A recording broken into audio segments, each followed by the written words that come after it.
अस्सलाम वालेकुम व्यूवर्स, मैं नुमान सलीम खोकर आपकी खिदमत में हाजिर हूँ एक नई वीडियो और नई अपडेट के साथ। व्यूवर्स, सबसे पहले तो आपसे बहुत ज़्यादा माजरत कि मैं टाइमली आप तक इन्फॉर्मेशन नहीं पहुँचा सका। रिसेंटली मैंने कनाडा रिफ्यूज़ल के ऊपर काफ़ी ज़्यादा वीडियोस बनाई जिसका बहुत ज़्यादा अच्छा रिस्पांस आया और आप लोगों ने बहुत ज़्यादा प्यार दिया। आपकी बदौलत मुझे मोटिवेशन मिलती रही कि मैं मज़ीद ऐसी वीडियोस बनाऊं, लेकिन कुछ टेक्निकल रीजंस थी जिसकी वजह से मैं मसरूफ़ था और मसरूफियत की वजह से आप तक टाइमली इन्फॉर्मेशन नहीं पहुंच सकी। आज की वीडियो का मकसद ये है कि आपने थंबनेल देख लिया होगा, आपको आइडिया हो चुका होगा कि मैं किस हवाले से बात करना जा रहा हूँ इस वक्त।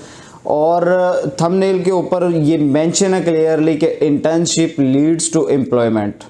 जी हाँ, ये बिल्कुल सही है कि आप वोकेशनल ट्रेनिंग या इंटर्नशिप के ऊपर जाएंगे और आगे फर्दर आपकी एम्प्लॉयमेंट के चांसेस होंगे और आपको एम्प्लॉयमेंट मिलेगी। अब ये कंट्रीज़ की बात कर ले, सबसे पहले तो जर्मनी और पुर्तगाल इसमें सर फहरिस्त हैं और ये दो कंट्रीज़ राइट नाउ बेहतरीन ऑप्शंस हैं और मैं आपको मशवरा दूंगा कि इन दो कंट्रीज़ की तरफ आप मतवजा हों और इन दो कंट्रीज़ को ही आप देखें। देखिए, जहाँ पर आपने किसी और कंट्री में कनाडा में या ऑस्ट्रेलिया में, यूके में स्टडी करने जाना और इतने ज़्यादा पैसे आपने वहाँ पर इन्वेस्ट करने हैं और उसके बाद आपने वहाँ पर अपनी बैचलर्स या मास्टर डिग्री कंप्लीट करनी है और उसके बाद आपको जाके एम्प्लॉयमेंट मिलती है, तो उससे बेहतर ऑप्शन, बेहतरीन ऑप्शन, बल्कि मैं आपको कहूँगा कि ये बेहतरीन ऑप्शन है कि आप शॉर्ट टर्म इंटर्नशिप पर जाएं और आगे फर्दर आपको एम्प्लॉयमेंट के चांसेस मिल जाएंगे। इसमें बात कर लेते हैं कि तरीकाकार क्या है अप्लाई करने का। सबसे पहले तो ये है कि ये पुर्तगाल और जर्मनी में ऑप्शन है। मैं एक ही रिक्वायरमेंट्स बताऊंगा और दोनों की सेम रिक्वायरमेंट्स हैं। ये इंस्टीट्यूट है और इस इंस्टीट्यूट में हम आपका एप्लीकेशन आपकी सबमिट करवाते हैं आपके डॉक्यूमेंट्स के साथ और डॉक्यूमेंट्स के बाद आपका ऑफर लेटर आता है उस इंस्टीट्यूट से। उस इंस्टीट्यूट का ऑफर लेटर आप एक्सेप्ट करते हैं, साइन करते हैं, सबमिट वापस करवाते हैं और आपने बाद में हमने अपॉइंटमेंट्स के ऊपर काम करना शुरू कर देना होता है। सिंपल सा काम है, 21 से 28 दिन के अंदर अंदर आपको ऑफर लेटर रिसीव हो जाएगा। फर्दर आपका जब ऑफर लेटर आ जाएगा उसके बाद आपको फ़ी वाउचर मिलेगा, आपने फ़ी सबमिट करवानी है इंटर्नशिप के लिए।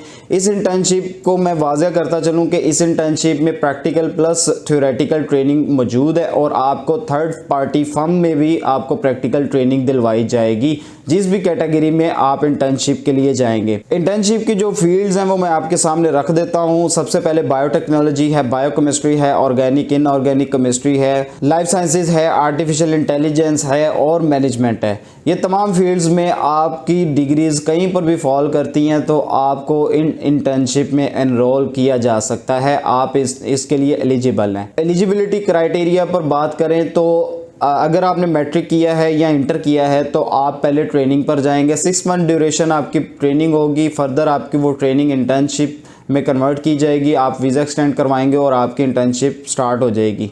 अगर आपने बैचलर्स बीएससी या टेक्निकल डिग्री की है या आपने साइंस स्टडीज़ की हैं बैचलर्स में या आपने एमएससी की है, मास्टर्स किसी भी फील्ड में किया है, आपने पीएचडी की है, एमफिल किया है, तो आप डायरेक्ट इंटर्नशिप पर जाएंगे। अब इसमें इंस्टीट्यूट का क्या रोल होता है कि इंस्टीट्यूट आपको प्रैक्टिकल प्लस थ्योरेटिकल ट्रेनिंग देता है। दूसरा, आप उनके बिहाफ पर आगे एम्प्लॉयमेंट के लिए आपको वो रेफर भी करते हैं और ये सारे मामला इसी इंस्टीट्यूट के थ्रू होंगे। इसके बाद अगर लैंग्वेज बैरियर की बात की जाए तो बहुत सारे क्वेश्चंस ये आते हैं कि क्या जर्मन लैंग्वेज सीखना बहुत ज़रूरी है? तो जी नहीं, जर्मन लैंग्वेज सीखना बहुत ज़रूरी नहीं। जर्मन लैंग्वेज बेसिकली इसलिए बेहतर है सीखना कि आप जब एम्प्लॉयमेंट की तरफ जाते हैं या आपने कोई अच्छी लेवल की जॉब फाइंड करनी होती है तो आपको उसके लिए फिर उस कंट्री की मदर टंग सीखना जो है वो बहुत ज़रूरी हो जाता है। तो यहाँ पर लैंग्वेज बैरियर नहीं है वीज़ा कैटेगरी के लिए या आपका इंस्टीट्यूट की तरफ से कोई बैरियर नहीं है। इंस्टीट्यूट में जो भी आपकी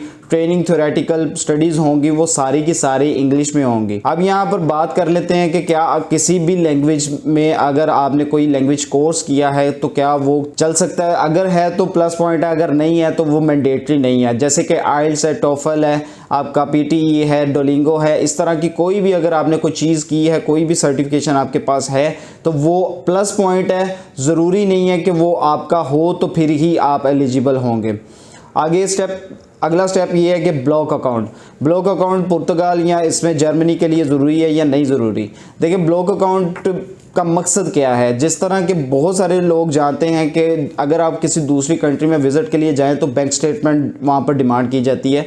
तो वो बैंक स्टेटमेंट का असल मकसद ये होता है कि आपने उस बैंक स्टेटमेंट को सबमिट करवा के ये शो करवाना होता है कि हाँ जी मेरे पास ये इतना एक्सपेंस है कि मैं वहाँ पर जाके आपकी कंट्री में लायबिलिटी नहीं बनूंगा, मैं अपना एक्सपेंस इस बैंक स्टेटमेंट के थ्रू जो मेरे पास क्लोजिंग बैलेंस मौजूद है उसके थ्रू मैं अपना एक्सपेंस खुद बेयर कर सकता हूँ। तो यहाँ पर ब्लॉक अकाउंट भी इसी तरह काम करता है और बैंक स्टेटमेंट का ही वो एक दूसरी किस्म आ जाती है। लेकिन इसमें डिफरेंस ये है कि ब्लॉक अकाउंट में आपको एक मखसूस मुद्दत तक और एक मखसूस लिमिट तक आप उसमें विड्रॉल करवा सकते हैं। जिस तरह के आपने अगर इंटर्नशिप अपनी स्टार्ट कर दी और किसी वजह से आपका सिटी रजिस्ट्रेशन या डॉक्यूमेंटेशन में थोड़ी सी डिले प्रोसेस हो गया है और आपका वो ब्लॉक अकाउंट आपके पास मौजूद है लेकिन आपके पास एक्सपेंस नहीं है या आपके पास खर्चा अपना जो एक्सपेंस बेयर करने के लिए आपने कोई वो पैसे नहीं रखे, उसके बिहाव पर आप अपने ब्लॉक अकाउंट से एक सर्टेन लिमिट तक अपनी विड्रॉ करवा सकते हैं।